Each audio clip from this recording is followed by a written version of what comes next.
Started. Welcome everybody to our insight class for this morning. We're currently pursuing a theme of a world without privacy. And of course, we're doing this on Zoom, and we'll be recording this and putting the class on YouTube Sunday afternoon. We're recording this on Sunday morning. We're very honored to have Mary Sharp come talk with us this morning. Mary is a former city editor of the Gazette. She retired in 2011 and maybe sucks at retiring because she continued to fill in at the Gazette until eventually in 2016 becoming a permanent part-time copy editor. And she's also a freelance book editor with 25 books to her credit. She's on the library board and has also taught at the Catherine Macaulay Center English as a second language. She has two sons, a daughter-in-law and an almost daughter-in-law who's her son is getting married soon, and also two grandchildren. Mary, welcome to Insight class, and we're really pleased to have you here. Thank you, Matt. And thank you guys for getting up on Sunday morning and to think about privacy. I hope that you join in the conversation because I don't have any great expertise in this topic, though. When Ron Moore asks you to do something, you do it, right? So I got to thinking about privacy, and I actually did a little research, and I think the theme of go ahead and share your slides. in just a second here. Oh. This is my introduction, but stay tuned. Don't go away. The conclusion I've kind of come to is: does anyone care about privacy anymore? We think about, we all say, yeah, we do.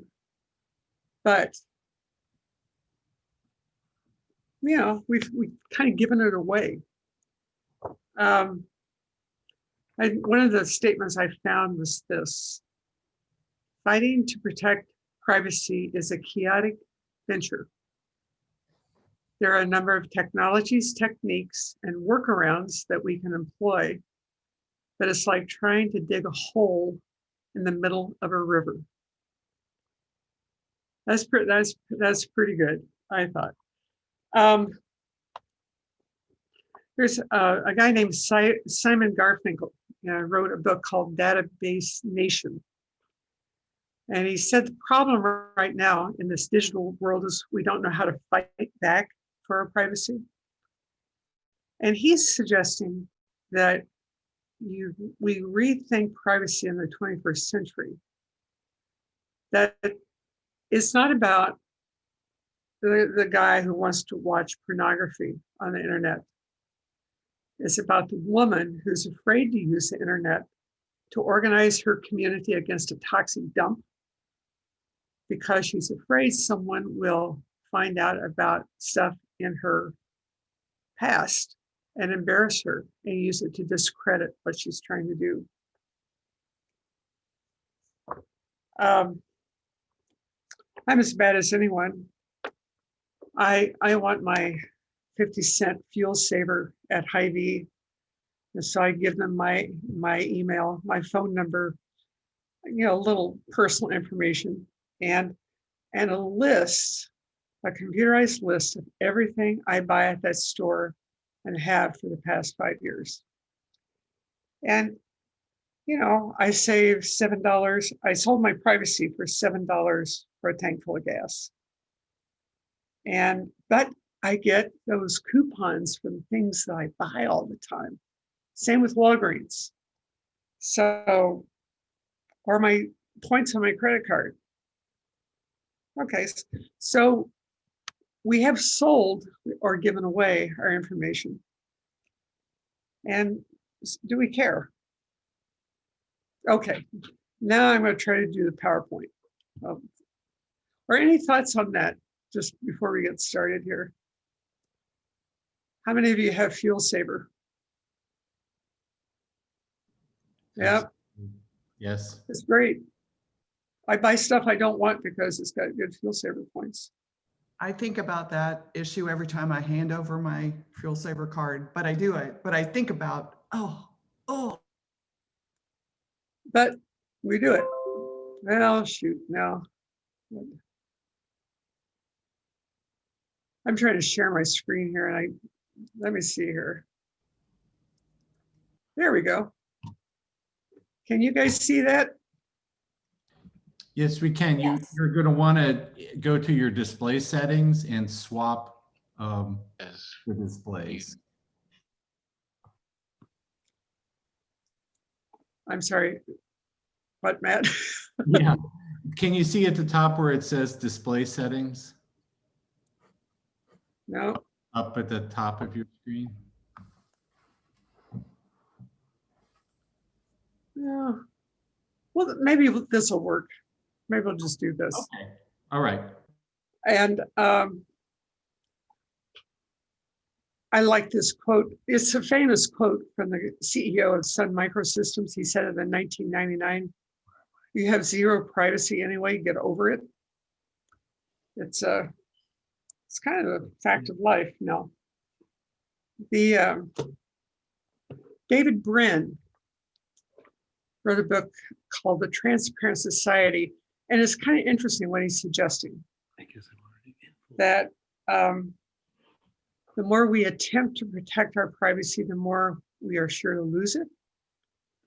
He believes it's only the rich who achieve some illusion of privacy. And so his idea is have everyone give up their privacy equally. Make all records open. If police use video surveillance, there needs to be a camera in the squad room. And then I thought you'd get a kick out of this. If some company wishes to collect data on consumers, let them do it, but only if they post all that information for the top 100 officers in their firm and make sure that we all can see it too. Do you think that'll happen at Collins, Matt? I don't think so. Okay.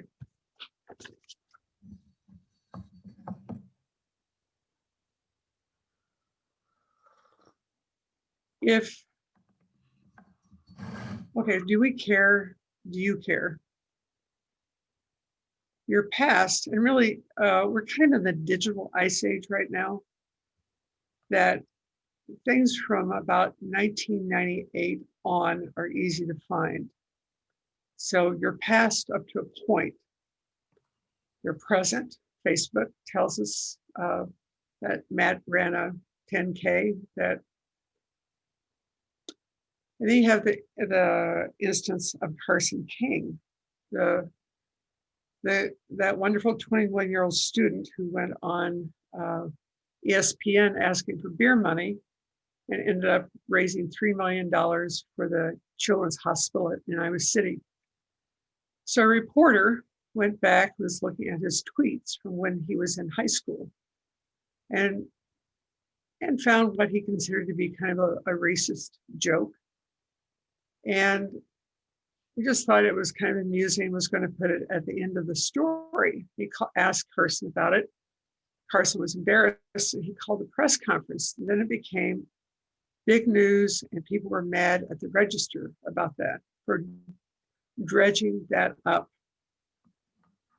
You know, but it was part of his past that he probably would have just as soon skipped. And we all know about the pictures of Jennifer Aniston and Anthony Weiner. So I thought I would see what was out there on just in a quick Google search. Mm-hmm. I found my age, my addresses in 5 cities, even going back to the 70s, my education, my employment, my relatives, articles I've written, articles I've been quoted in, my favorite books and movies, and a lot of speeding tickets before 2002. So I thought Betsy Cutter would be here today. And so she's a good friend of mine. And so I thought I'd pick on her. And she has the same things. We have her date of birth and year. And this surprised me, her and Dave's estimated annual income. I don't know where that came from. We have the names of her children and her in-laws, her politics. You know, she was smart enough to endorse Kamala Harris when Kamala was running for president. Her education, her employment, her TV appearances on Dateline and Court TV, and her speeding tickets. So there you go. And Tom, I picked on you because Matt said you wouldn't mind. You've got your age, your addresses, your Sirius and Arizona, apparently. Email and phone numbers, your date of birth, the people you're related to, information on your health that you have put on Facebook. Education, employment, your opinions on the 2nd Avenue Southeast being closed for PCI. And some donations that you and your wife have made. So, how do you feel about that information out there about you on the internet? I really would like for other people to join in here. I think it's a little creepy to just see it laid out like that.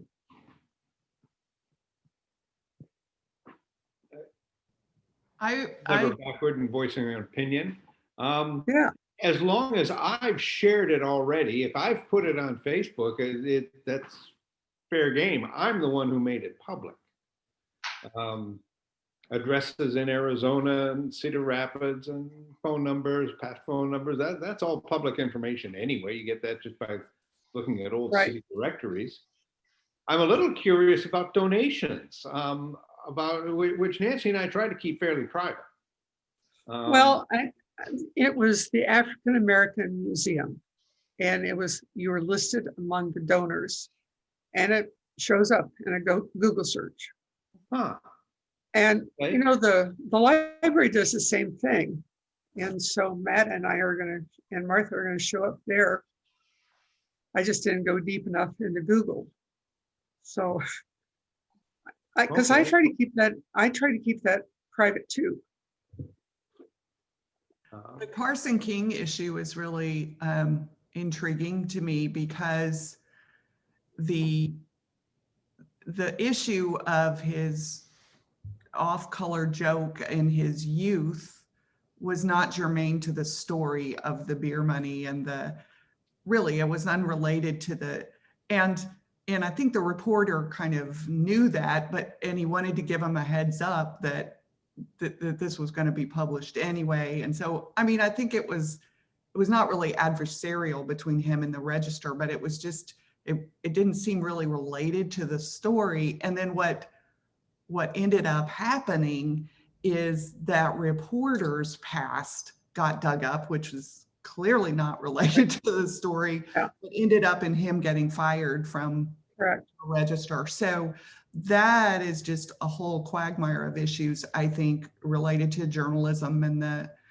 and you know, do you publish every time you're doing a story about somebody? Do you dig up every unrelated thing about, we're writing a story about Betsy Cutter. Are we going to talk about her speeding ticket that she got? And, where do you draw the line? And we run into that all the time at the newspaper. And we have people who are trying to start a business, and in their youth they got arrested for something, and they want that taken down from the Gazette's website because it's getting in the way of their new life. And the Gazette and other places actually do that now. There's a lot of of interest in the right to be forgotten. And there are strong advocates on both sides of that, you know, you can't go back and change a newspaper after it's been published, but you can go back and change what's written about you online or get it taken down, maybe.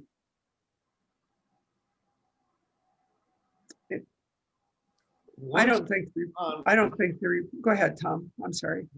Once it's online, once it appears in somebody's website, it's there forever. Even if that website takes it down, you can be pretty sure somebody else is copying That's it right. and posting it on a third site, and then it's on a 10th site.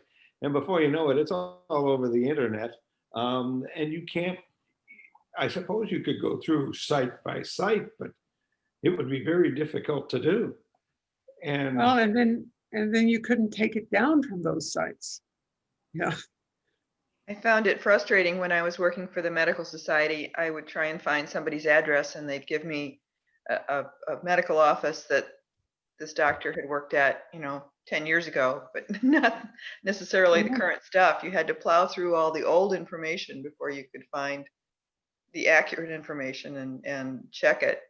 It was frustrating for patients too, I think, because they didn't know which of the offices the doctor was currently at, and they were all listing it as if it was current information. It was still, so-and-so is a physician in Cedar Rapids and works at PCI or whatever. If they didn't work there anymore, it still sounded like present tense. So it was one thing you had to constantly explain or work around. There can be way too much information, I guess, as far as Yeah. Well, is there any way an individual can delete that stuff that he sees on themselves?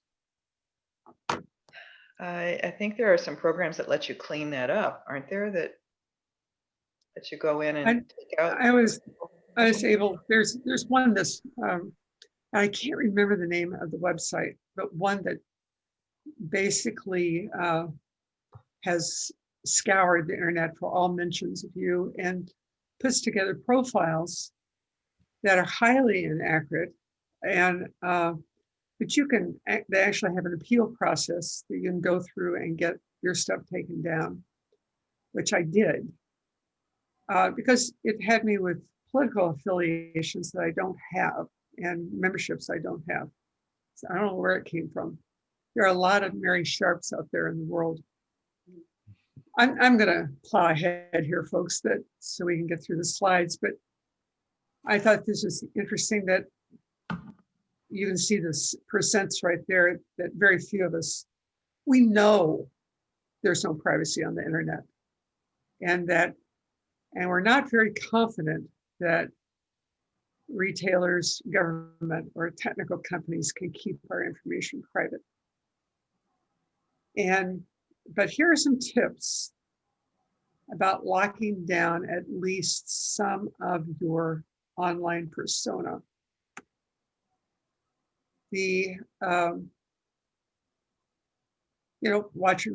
Watch what you write and post. Like you said, Tom, if I post it, I don't care. It's out there. But I also think we also self-censor what we put up. Most of us do. A lot of young people don't, and they may rue that one of these days. You ought to try this website that I found. Have I been pawned? PWNED. And it lets you know if your personal or work email is on companies that have been hacked. I did that, and I showed up in 9 companies where that had happened. And nothing, as far as I knew, that my email hadn't been copied and pasted. But we've all had the experience, I think, on Facebook of having our accounts hacked. But this happened before Facebook even. I had someone steal my identity in 1993, and the IRS wanted to know why I was didn't report income from a second job at a pottery factory in Arizona. Well, that doesn't work. But anyway, check that out and see. I found that there are places like, MySpace. Remember MySpace? And Bitly that I haven't used for years that has my information. Is it worth me going back and trying to get my information off those sites? I have to think about that. The number one piece of advice from all the experts is change your passwords and or passphrases and use a password manager. There are 2 examples there. I don't do this. I figure if it's online, is that really secure? Or is my little book with all my passwords more secure? I'm not sure.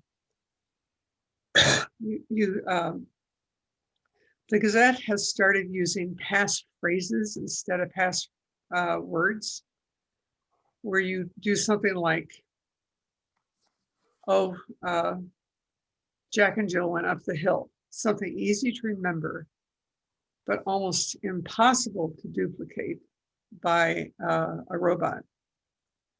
And we only have to change our passphrases every 2 years. I thought that was interesting. And it might be something to consider for your passwords. And they also, I don't know if you guys have the smart devices in your homes, or, we all have routers, but I don't know if you have a refrigerator that talks to you, an Alexa, a doorbell. Check their passwords too. It's one of the tips. I got to thinking about what kind of records do I really want to keep private? And it gets down to medical and investment for me. Payroll, things like that, my taxes. And if you do use medical online websites, you know that you sign on, you get a code texted to you, you enter that code and you're in. I didn't know this. You can also set up Facebook to do that for you. Is it worth it?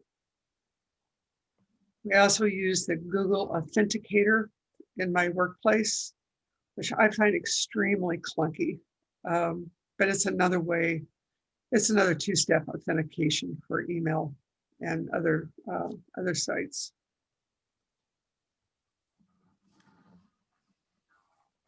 You can get ad blockers that block ads that capture your data and prevent malware. You can manually opt out of data collection on Facebook, Apple, Google, Twitter. A website called Simple Opt Out has direct links. And or you can spend $40 to get an app that pretty much locks down your browsing. Browsing incognito doesn't work in that regard, but it just gives the illusion of doing that. Kaspersky Internet Security is pretty good, I hear. The antivirus software, I'll just mention this because I think most of us use Microsoft 10. And it was interesting to me that the experts in the online security field consider it the best antivirus program out there. So you don't need to buy Norton and add it on. I did that once and it caused a lot of conflicts with Windows. So I don't recommend that. Mac users, you're good. As long as you just use Apple stuff. So in summary, from me, the tips are Check the privacy settings on your Facebook, Twitter, LinkedIn, Instagram, Snapchat, TikTok, etc. I went back and locked down some of my Facebook because I thought I had it locked down, but my pictures still showed up to everybody. There's another setting for the pictures and a different one for the words. Don't use public storage for private information. Don't put your list of medications on a Google Doc, for example. Use strong passwords or a password manager. Keep your main email and phone number as private as you can. My granddaughters have a separate email account that they give retailers. They refuse to give their phone numbers. And if the retailer insists, they make up a phone number or they give them their grandma's phone number, I found out. Thank you, Hot Topic. So, but it's actually a pretty good idea. And they only go to that secondary email account when they're looking for discounts and coupons, sales. And I'd like to know what some of you guys who travel more than me have to say about public Wi-Fi networks. I avoid them in places like Starbucks, but I find myself wondering, what do you do in an airport when you really need to check your work email? And I'm sure you all have figured that out ahead of me. There we go. So that's kind of, hi, Linda. Hello. What, so I know I kind of sped through that, but I wanted to try to keep this to a half hour. What's top of mind? What kinds of things are you thinking about? What do you do in an airport, Matt? I typically will access public Wi-Fi sort of settings. I'm hoping my computer with some of the protections are good at keeping things private, but I mean, there's always that risk. Okay. I have used a VPN at times. Have you? Okay. When I was in Turkey a few years ago, Turkey, I gather, is notorious for internet piracy. Yep. So that's what prompted me to use the VPN. And what I found was it seemed to work, but it slows down the computer a lot. And it imposes significant limitations on websites you can access. A lot of websites apparently will not let you in if they can't identify your computer. So yes, the VPN protects you, but it also imposes significant limitations. Mm-hmm. I was curious about that because that was one of the suggestions, but I didn't want to get too far down in the weeds on that. But is it just an app that you, or an extension that you add a VPN? Is that how it works, or? Yes. Yeah. Okay. Okay. There are a number of VPN websites where if you just Google VPN, you can choose the one you want. Some of them are free, some of them cost money. I'm assuming for the ones that are free, you get what you pay for. And how do you know they aren't sharing your information? Exactly. Exactly. So recommended one to me, which I have used, but apparently it only works through the Co website. So if you aren't connected to the Co network at the time, you're out of luck. Well, that's great if you happen to be at Co, but if you're sitting in the airport in Heathrow, it's not going to help you a great deal. We ran into problems at the Gazette because of the protections they put on, but we were at a spot where we couldn't get lottery numbers at one point. that those websites were all blocked. And we couldn't do any research on breast cancer because of breast. And which, whoever set up the parameters for sites that are blocked had not thought about that as something we need to access.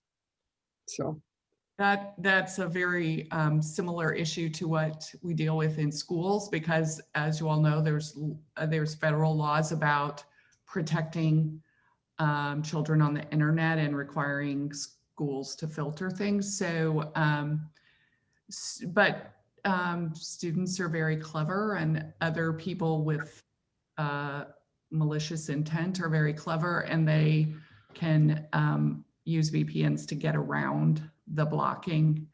It also will block things like anything that has to do with games, anything that has to do with certain keywords like breast. So if a kid is actually doing research on breast cancer, it blocks them. Also things like anything about drugs or drug addiction, or which are things that kids study in their health class and they can't. So I'll just put in a plug though. One way to get to the good research information is by using the library databases, because they are not blocked. The whole thing gets past the filter. Martha, that reminds me, and Matt, one of the things, that I want protected, finances, medical, but also library, the books I read, the the CDs I watch from the library. And the library will protect that as much as it can, if anything is protected. Thoughts? What do the Burdeckins think? They always have questions.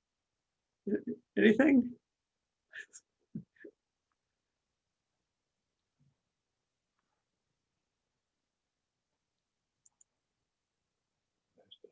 Well, I made a couple notes as I was thinking about what questions to ask, but I take it you're through with the slides and the written presentation now? Yeah. So I read about how in China, they've been trying to take away the privacy of the Chinese citizens, have facial recognition, track everything they do on the computer, and is quite punitive. And it turns out that even in the United States, they can look at people's emails and stuff, and if they find stuff in there that you might have said something bad about President Xi or something like that, and you happen to travel to China, they could actually arrest you over there or give you a lot of trouble. And I was wondering if you had any insights into what's going on in China and privacy. No, I don't. But I do know that some of it is voluntary.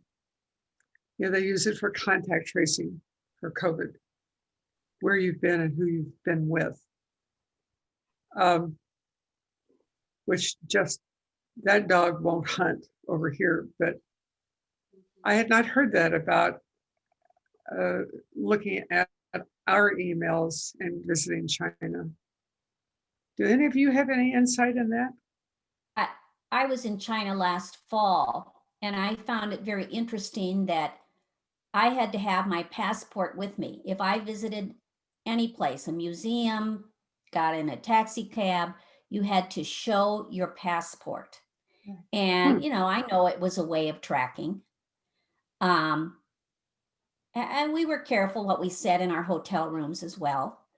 And it's interesting when you watch their television,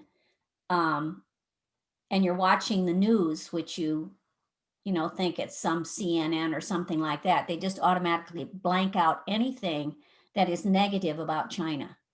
And, at first I thought my television was having a problem, but then I sort of figured it out.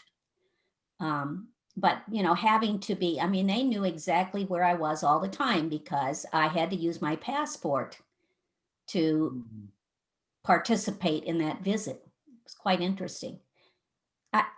I also found I have Norwegian and Swedish heritage. And what is on the internet about Norwegians and Swedish is much more open than we would be used to. You would know how much you pay in taxes, what your income is. That's very different than what we would be used to. Huh. Sort of like that guy who wants to put everything out there, just get rid of privacy altogether. Yeah. It's been a little hard for me. Usually I try and watch what I say, but I need to say that in the last few months politically, I haven't held back much. And, and I do hold back, but there are times when I've just been pushed over the edge and I've just decided, well, that's the way I am. And Well, and when silence, when silence implies agreement. exactly. Yeah. Any other thoughts, or John, did you have any other questions, or? Somebody else was about to talk there too. I'm just going to say, I am so sick of passwords. I can hardly keep track of them. And, I don't know. I know I have face recognition on my phone now. And, maybe that'll take care of things for me, or fingerprints or something, but I was just going to ask if you thought that face recognition was better, or if it's more of an intrusion into your privacy. Oh. Yeah, Tom? Um, Say hi to Linda. well, I have facial recognition on my phone. Doesn't work if you're wearing a mask, so forget it. So you still need the password. I think the better solution, well, one solution is to get a Mac and use their password manager system. I have a Mac laptop. I have an iPad, actually a couple of iPads. I've got the desktop at home. It remembers me wherever I am, whatever system, whatever computer I'm using. So I'm an advocate for password management systems, whether it's Mac or somebody else's. Then there's only one password to remember. My brother, computer programmer, agrees with you on the Macs and password managers. I know of people in Zoom meetings I've attended that keep their camera covered. They won't appear on camera. How much of a risk is that, do you think, leaving your camera open on your computer? Are people actually hacking in to see what we're doing in our living room? I don't know.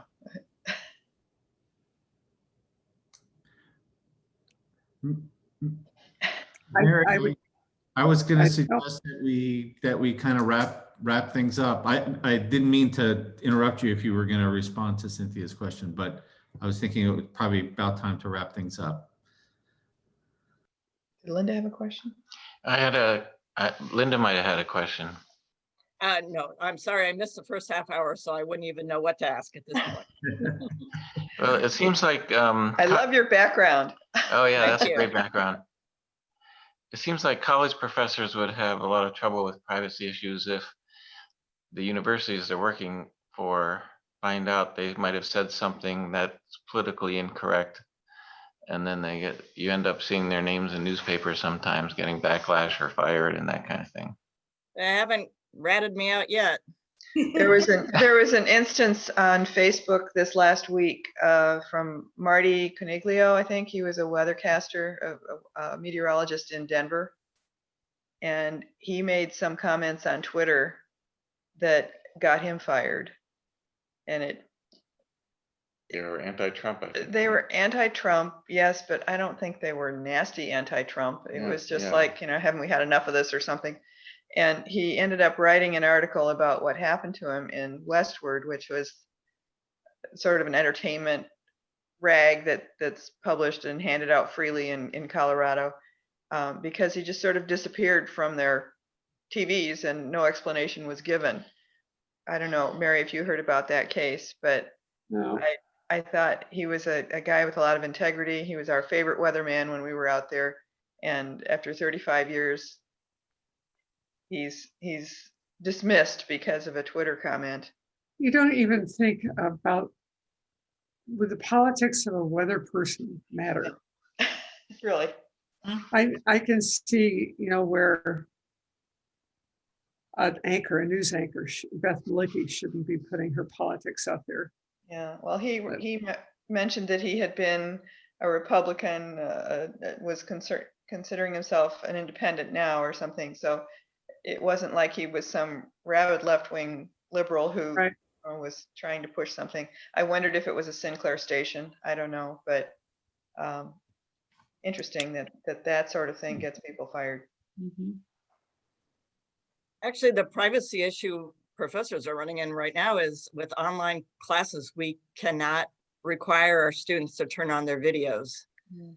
So you're talking to a class and you see 4 faces. No But idea if well, the if they're others are there. even there. Yeah. So that's hard for you?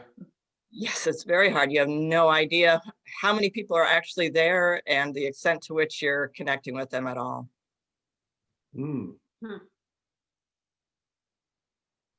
I'm going to go ahead and shut down the recording. And if people want to continue to chat, that seems like that would be a great thing.